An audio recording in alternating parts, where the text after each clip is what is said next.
Anadromous fish versus the Blackstone River.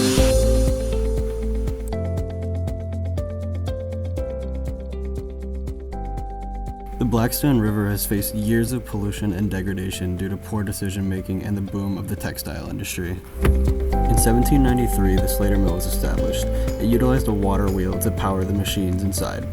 This streamlined mass production of cotton and contributed greatly to the Industrial Revolution. Unfortunately, dams were needed to do this as they allowed the manipulation of water pressure to power each mill. This eventually led to a myriad of different problems, with some of them being water pollution, sediment buildup, and lack of biodiversity.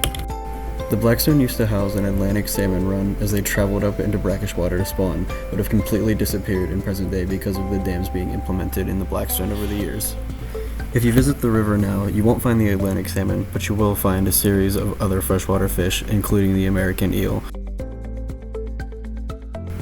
Looking at a larger scale, there are 4 dams that take priority over the others, those being in order Pawtucket Falls, Slater Mill Dam, Elizabeth Webbings Dam, and the Valley Falls Dam. These 4 dams have significance over the others because they are the only obstacle that blocks migratory fish from brackish and freshwater from reaching Valley Falls Pond.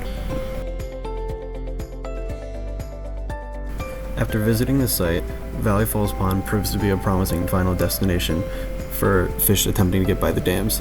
Think of this as a finish line.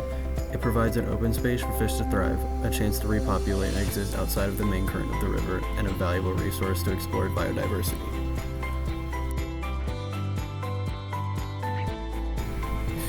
The end goal is to create a fish passage around Elizabeth Webbing Dam and Valley Falls Dam to get the fish to Valley Falls Pond while educating and involving the community with the process. Other dams and projects will follow. There is currently a fish passage underway and in progress at Slater Mill Dam and Valley Falls Dam. Under the assumption that these 2 dams are already being bypassed, having a fish passage at Elizabeth Webbings Dam and Valley Falls Dam would complete the journey to Valley Falls Pond.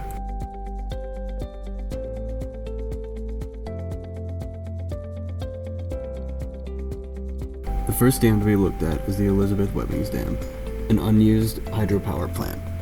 It eventually could be removed to provide access to a sluiceway that this design concept utilizes. The sluiceway will have an increased water level to bring people closer to the water, and the dam will be lowered to decrease the pressure.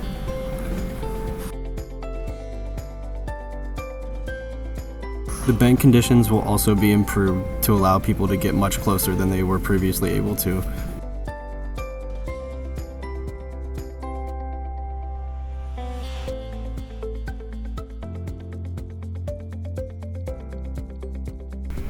The final site that we're going to be looking at is the Valley Falls Dam, which is the last obstacle that stands in the way of the anadromous fish. The site is an old foundation that used to house a mill, but since has been destroyed. The same concept that was used in Elizabeth Webbing is also at play here in this design.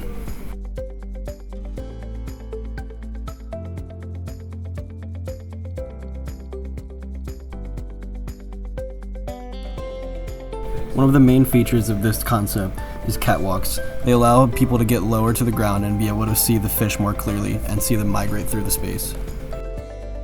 Another feature is a walking pier. It improves the old foundational wall that divides the main river from the sluiceway while allowing people to traverse it and either fish or sit along it.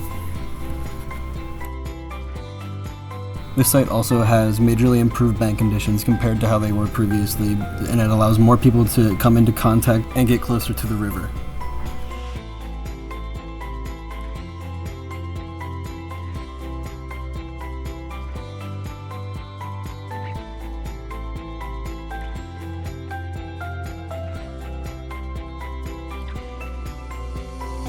Once again, the dams will be lowered to reduce the pressure of the water that flows through the sluiceways. The side channel will be at a slight incline to act as a long staircase for the fish to swim up and clear the height of the dam. Both the Elizabeth Webbings Dam and the Valley Falls Dam share one thing in common. They're not overly complicated. Most of the form of the Valley Falls Park is left intact. This is done purposely to pay homage to the history of the site while improving it ecologically and getting people to be a part of the process as well. This is also one of the main reasons why the dam was not destroyed. A lot of the community felt attached to it, and a design like this presents a happy medium. Although these concepts may take a while to become reality, the hope is that they can spark change and open up new possibilities the Blackstone has never been able to see before.